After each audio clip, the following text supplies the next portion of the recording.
If you can avoid these 5 mistakes, you are going to have a much better time learning Spanish. It's going to be easier, you're going to speak confidently faster, and you are overall going to enjoy yourself more. The first mistake that I see a lot of people make is not paying enough attention to pronunciation at the start. A lot of us get started with Spanish and we learn the vowels. We learn that they are a, e, I, o, u. We learn that the R is rolled. We learn that the double L sounds like a Y. And we pretty much stop there. But there's a lot more to pronunciation in Spanish than those sounds and then individual letters in general.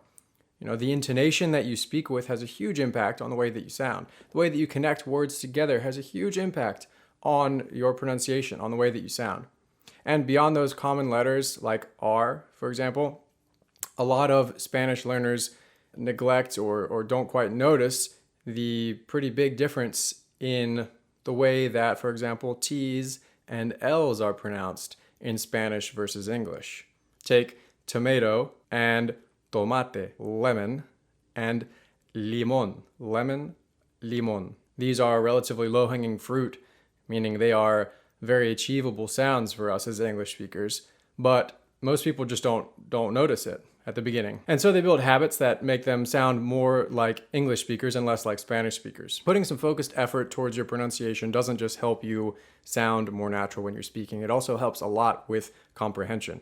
If you are more familiar with the sounds that Spanish speakers are making, they sound a whole lot less unintelligible to you when you are actually listening to other people speak. So paying close attention to the ways that Spanish and English differ in terms of pronunciation has a really big impact on your overall experience with Spanish. So in my opinion, it's worth focusing on at the beginning. The second common mistake is relying on one app for your whole learning experience, or potentially worse, relying on a whole bunch of different apps at once. Tell me if this sounds familiar. You decide you want to learn some Spanish, you download an app. Most people I talk to, it's Duolingo, and you do it for a few weeks or a few months, and then nothing.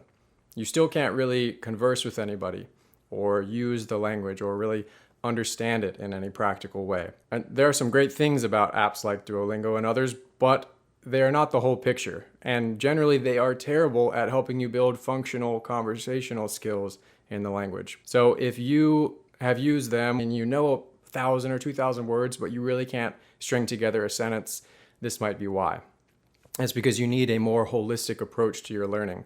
You can't just learn words in isolation with no relevance or connection to your own life or the other words in the language and expect to be able to have a conversation. By the way, if you're interested in learning more about this, I have a free course on my website at breakthroughspanish.com, and it's a 5-day challenge that you get by email every day. And on the first day, we talk a lot more about this particular aspect of learning, the whole strategy piece of it, and how you can learn more effectively and build solid motivation that'll keep you going for a long time. Third mistake is overthinking when you are trying to speak. A lot of people say, when am I going to be able to stop thinking in English or start thinking in Spanish when I'm trying to speak? The truth is, you probably already do think in Spanish. You just don't really realize it. For example, how do you say in Spanish, "Hi, how are you?" Hola, ¿cómo estás? If you've been learning Spanish for any time at all, it probably took you about 1/10 of a second to come up with "Hola, ¿cómo estás?" And that's because that phrase is automated for you. You've heard it so many times, it comes out fluently. That particular phrase comes out without you having to think about it. This is how the rest of your Spanish learning goes. You build skills little by little, phrase by phrase, and eventually you will be putting together sentences and conversations without having to think too much about what it is you're trying to say. But to actually get to that point, you have to do a few things. You have to, 1, be patient. You have to, 2, listen to as much Spanish as you possibly can. 3, you need to actually produce the language yourself, meaning put some sentences together on your own without the pressure of having somebody in front of you. And number 4, when you actually go to speak with someone, it's really important just to relax and let the words come out as best you can without trying to think about whether or not you are saying things correctly. So you need to just trust the work that you've put in ahead of time and let the words come out. Sometimes you're going to say dumb stuff. That's just a fact of life, pretty much unavoidable. But luckily, those things that you say turn into great learning experiences and help you improve your Spanish because they're very, very memorable. So if you're struggling to put sentences together, try taking a step back, not thinking so logically, and just letting it flow. Number 4, fourth mistake is translating colloquial phrases literally. In English, we have lots of expressions that we use so often that we sort of take them for granted, and we assume that in Spanish, they should work the same way. They should be structured the same way. We have things like, I'm looking forward to, or I can't wait, or can I have XYZ.